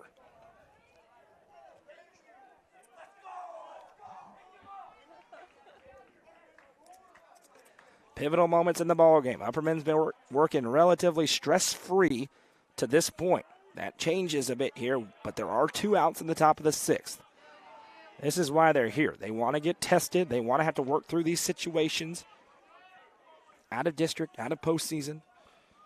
Heatherly, left-handed batter. There are a ton of lefties in this Cullman Bearcats lineup. He's one of them. See if they try to take off. Johnson showing a propensity to run. He's at first base. Yano delivers home a fastball. This one's sent over. Long way for Caden Shanks to go. He gets there. Shanks throws on the run, not in time. A run will score on an RBI infield single. And now the shutout is done. Runners at first and second here for the Bearcats. Still 2 outs. No chance for Shanks there. He gave it everything he had. Juju Yano at 92 pitches. And Coach Strombarger says, hey, it's you. Let's go. Yano's not going anywhere right now as he's facing off against Cooper Lofton. Lofton 0 for 2 with 2 strikeouts. Now would be a dandy of a time for number 3. First pitch fastball. How do you do for a strike? 0-1. Revved up that one. And now this is going to be the last inning for Juju Yano, barring something unforeseen. Pitch number 94, incoming now. Kicks in deal, fastball, swung on and missed. Now the throw behind the runner at second, and he's just able to get back in time. The throw from Allison was really good considering he's on his knees. It was just a little bit too far right, though, for Shanks to be able to slap the tag down. Yano at 0-2. He's thrown 2 fastballs right by him. Is it time for number 3? Yano delivers home. Fastball. Called. Strike 3. Big time. Birdie's Lounge punch out for Juju Yano. And he limits the damage to just 1. And the lead is intact for Upperman. We'll head to the bottom half. It's Cullman 1. Upperman 3. Coverage of this game in Hoover is presented by Nick's Restaurant on the Frontier Chevy UCR Media Network. Frontier Chevrolet is ready to get you into your next vehicle and are proud to offer a lifetime powertrain warranty on nearly all vehicles below 80,000 miles. View inventory online at www.caseyschevy.com, including the brand new Chevy Trax and Traverse, or stop in at 2350 Cookeville Highway today. Remember, don't buy till you see Jason Fye.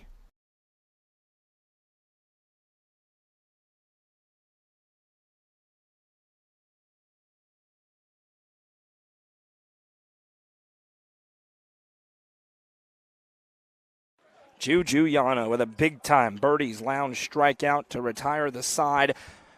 The Bearcats do strike for 1, though, and it's gotten interesting. Bottom of the 6th inning, Upperman's lead is 3-1.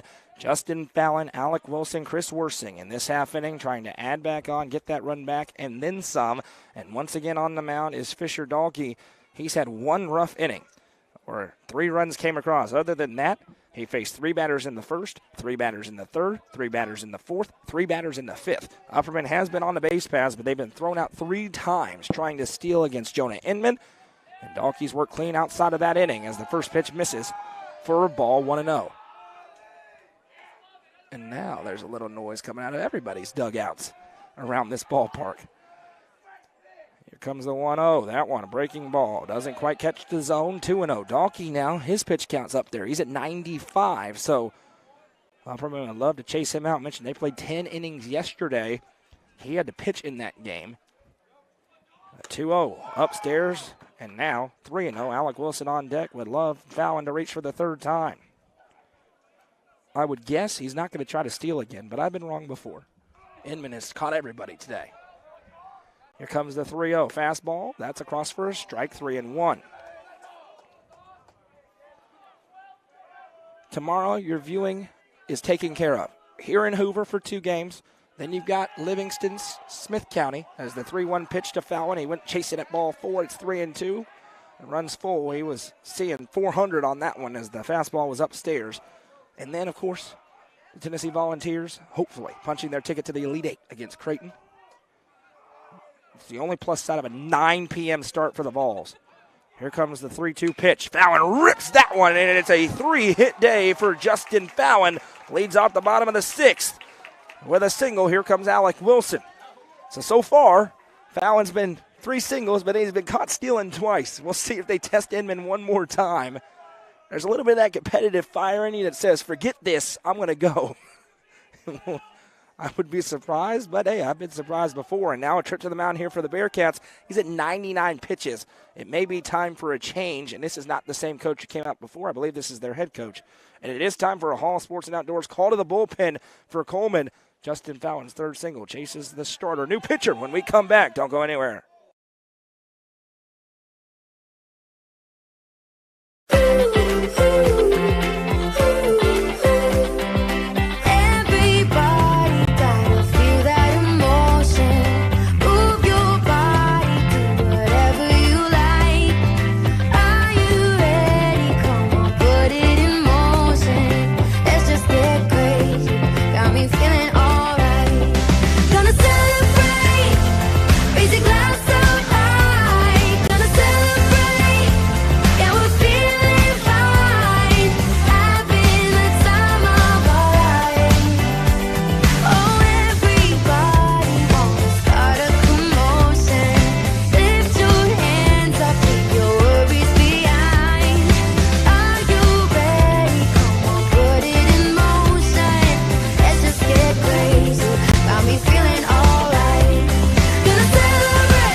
Welcome back. It's time for Hall Sports and Outdoors call to the bullpen for the Cullman Bearcats as they trail Upperman 3-1. And Justin Fallon's at first base after a leadoff single. That ends the day for Fisher Dalkey. He's pitched 5 innings, allowed 5 hits, 3 runs, all of them earned, with 4 strikeouts and 4 walks on 99 pitches. But he is responsible for Justin Fallon at first base. New pitcher is a big right-hander.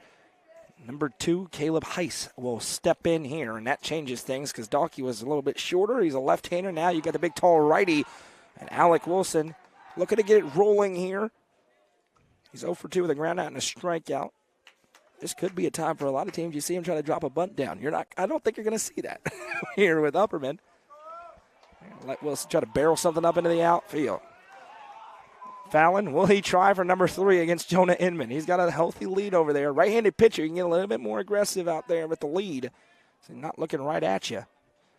Pitch coming home. He stays put for now. It's across for strike 1 on the fastball, 0-1.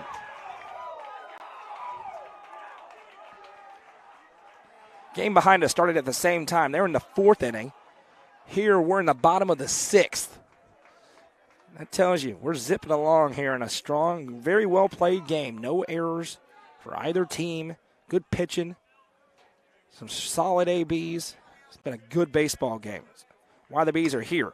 Wilson sends a good swing on this one. Center fielder, though, ranges over to his left and makes the catch for the first out. Heiss comes in and retires the first man he sees. It'll bring up Chris Worsing. He's 1 for 2 with a single and a run scored so far. His other AB, he flew out to short. And that was a well-hit ball from Wilson, but the center fielder was able to range under it. If you haven't already, please help us out in a major way. Hit that like button. Comment along with the stream. Been a while since we've had a comment.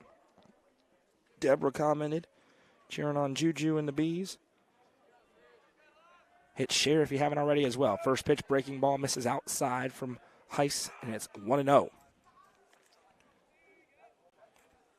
The Bearcats got 1 back against Juju Yano, who has been very, very strong on the mound. But it's still 3-1 in Bees. Fallon gets a good lead out there at first. Stays put. 1-0 misses upstairs. That's one of the other things, 2-0. Every time they caught him stealing, the pitch actually missed so bad. They were all fastballs, and they all missed up. So it allowed Inman to be in great position to just catch it and fire down at full strength instead of a pitch that misses low or even is in the zone. But still, don't take anything away. 3 great throws as that pitch misses low, and now Worsing is ahead in the count 3-0. And Juju Yano, who's one of the leaders in the clubhouse for the Nelson Trophy and screen printing player of the game. That's coming up post-game, of course, during the South Willow Auto Clinic post-game show. We haven't had a South Willow Auto Clinic double. Haven't had an opportunity to talk about them yet. We will, though. 3-0 coming here to Chris Worsing. Fastball misses. Ball 4. That's a 1-out walk. Runners at first and second for the Bees as they look to add a little insurance here in the 6th. Here comes Juju Yano. 0 for 1 today. He's walked and scored a run.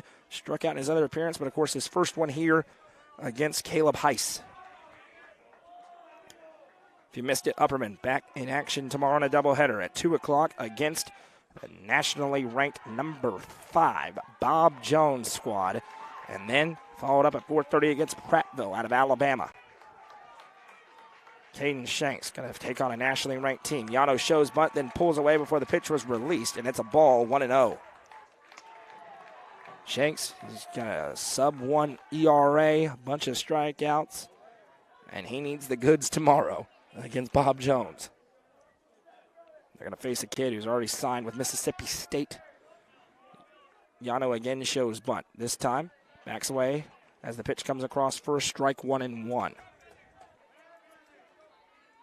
Third baseman playing way back. If you're able to get it down, somehow get it to that left side. Yano with more than enough speed, he could reach. Fallon bouncing around over there at second. Heiss checks back. Here comes the 1-1. Fastball. Yano rips this one over towards the second baseman. Flip to short for 1. Throw to first is in time. 4-6-3. Inning over. Last chance for the Bearcats when we come back. Will it be Juju Yano or a new pitcher? We'll find out. Don't go anywhere. Coverage of this game is presented by Nick's Restaurant on the Frontier Chevy, UCR Media Network. Steel Technologies has been part of the Rutherford County community for over 35 years. Their plants in Murfreesboro and Smyrna include over 150 teammates who process coils, metal sheets, and planks for customers across North America. Steel Tech's Smyrna and Murfreesboro plants are expanding, and they need teammates to join their team. With openings including machine and forklift operators, truck drivers, and more, they have the position for you with competitive wages and monthly bonus opportunities. For more information and to apply online, scan the QR code on your screen now. Steel Tech is a proud sponsor of this broadcast on the UCR Media Network. Steel Tech. Faith, family, Steel Tech.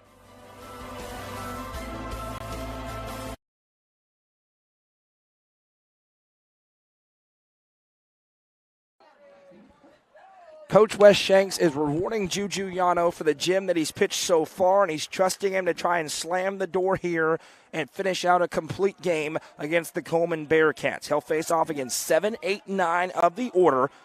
They do have Wyatt Curtis warmed up over in the Upperman bullpen. I see him stretching out with the exercise bands right now to our right. But Juju Yano at 95 pitches. He just added another punch out. Gives him 8 on the day. And against the final 3 of the order, going to give him an opportunity. If somebody gets on, you're probably going to see a move.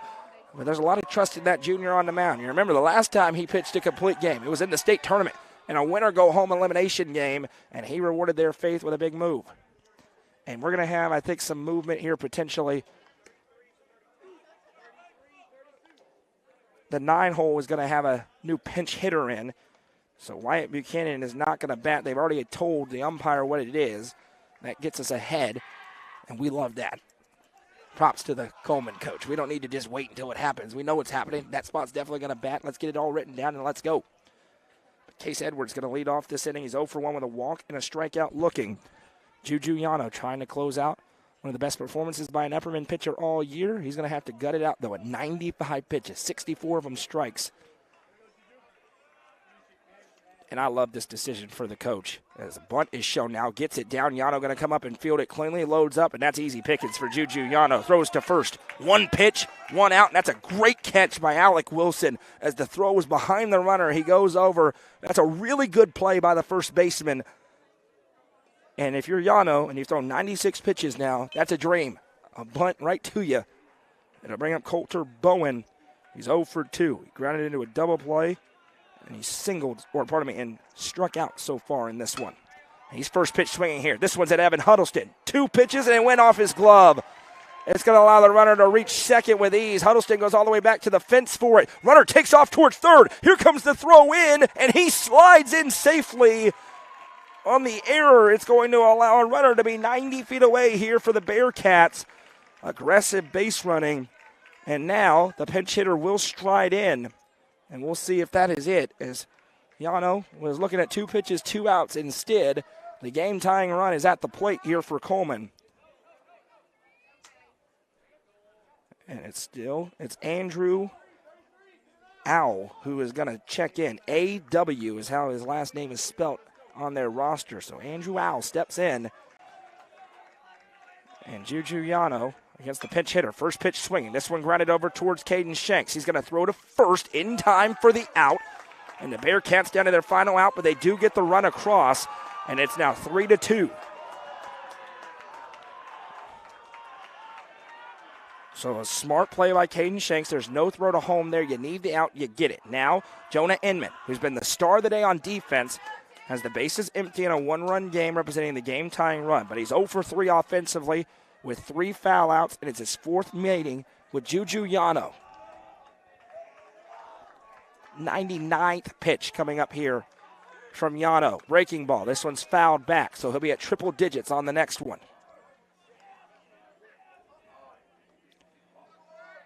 3-2. And that was the first error of the ball game either way. Here comes the 0-1.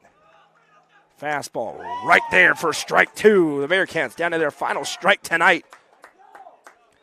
Trying to cap off a gem. Juju Yano. 0-2. Big head nod, yes. Kicks and deals. Fastball. Oh, close. Must have missed outside because it was perfect height-wise. We can't see inside out from here.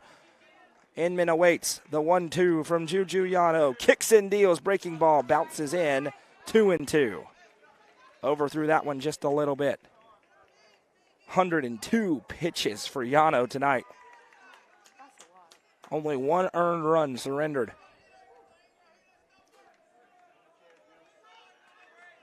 Deep breath. The 2-2 pitch. Fastball. Oh, my goodness. It got a little bit tight now. 3-2 the count. Could be the last pitch one way or the other. Here comes the payoff pitch home. Fastball. Wow. Called ball 4. It got real tight on Juju Yano there on those last 3 pitches. They bring up Tanner Gaines. He's 1 for 3 with a single and 2 strikeouts so far. They're going to be a pinch runner checking in for the catcher, courtesy runner rather. Go-ahead run is at the plate. This is Juju Yano's game right now. He's at 104 pitches, and they're not going to the pen right now. 6 2/3 so far. He's been close a couple of times to closing this one out. Checks back towards the runner at first. First pitch in. Good one. Across for strike 1. 0-1.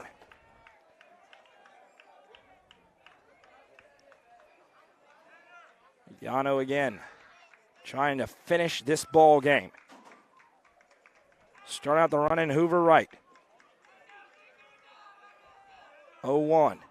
Yano delivers. Fastball misses upstairs for a ball. 1-1. He's still throwing hard.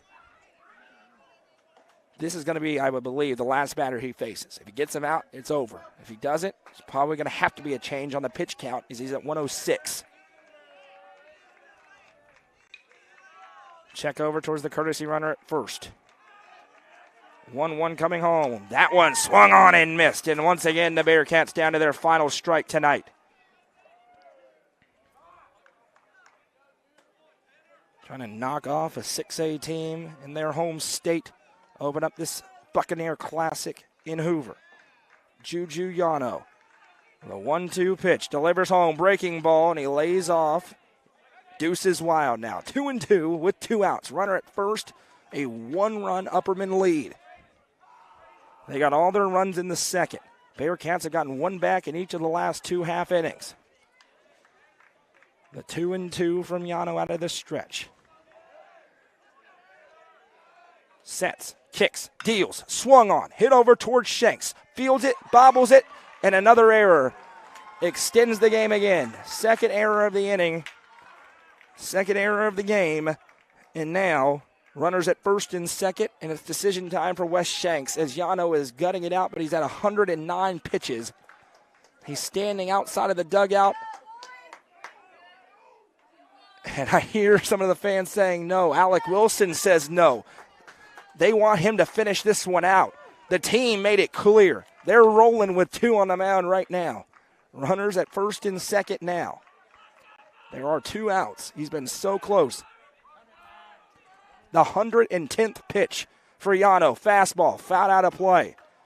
0-1. They're going to have to take him out if this runner reaches on the rule. He can't get past 120. And now he's at 110. I love that by the team. No, they're rolling with their guy who's pitched all game long so strong. 0-1. Yano delivers a fastball. This one's sent out in the left field. Huddleston ranges up, and he makes the catch. Ball game. Final score, Upperman 3, Cullman 2. A complete game victory for Juju Yano on the mound. And Upperman opens up their run in Hoover with a big-time victory over a 6A opponent. We welcome you into the South Willow Auto Clinic postgame show. The South Willow Auto Clinic are your hometown auto doctors. Once again, your final score, Upperman 3, Cullman 2. And Juju Yano with a complete game, Jim. It got a little hairy there, but you saw the faith that first his coach had in him to send him back out there with triple-digit pitches. And then when things got a little hairy with 2 on and 2 out, Coach Shanks, you understand it. He was going to make the change, and you saw the fans say, no, leave him in there. And then you looked around on the infield, and Alec Wilson and Caden Shanks are all saying, no, we want Juju Yano to have the ball, and he rewards him by recording the final out. We'll get to the scoring and, of course, the Nelson Trophy and screen printing player of the game. The Bees get it done tonight, 3-2. 5 hits for the Bees, 2 errors in the field defensively, 4 hits for Cullman in this game. Juju Yano on the mound, 113 pitches, 7 innings of complete game ball, 4 hits, 2 runs, 1 of them earned, 8 strikeouts to 4 walks. And without a doubt, tonight, he is the Nelson Trophy and screen printing player of the game. Juju Yano gets a big pat on the back from Cullman's head coach. That's pretty cool to see as well. Good sportsmanship there. Juju Yano, the Nelson Trophy and screen printing player of the game. Well, we'll be back here for 2 more games at the Hoover Metropolitan Complex tomorrow, and it opens up with a big one at 2 o'clock, as Upperman takes on the nationally 5th-ranked Bob Jones squad out of Alabama. They'll follow it up with a game against Prattville, also out of Alabama, immediately following the conclusion of that game. You do not want to miss that one. We'll be back here as they take on the host school, Hoover, at 2 o'clock on Saturday to round out their time here in the Buccaneer Classic. Your final score once again, Upperman gets it done and improves to 8-3 on the season with a 3-2 victory over Cullman. We'll talk to you all tomorrow. Until then, I'm Noah McKay from Madison McKay Producing Things, and everybody at UCR. Have a great night, everybody.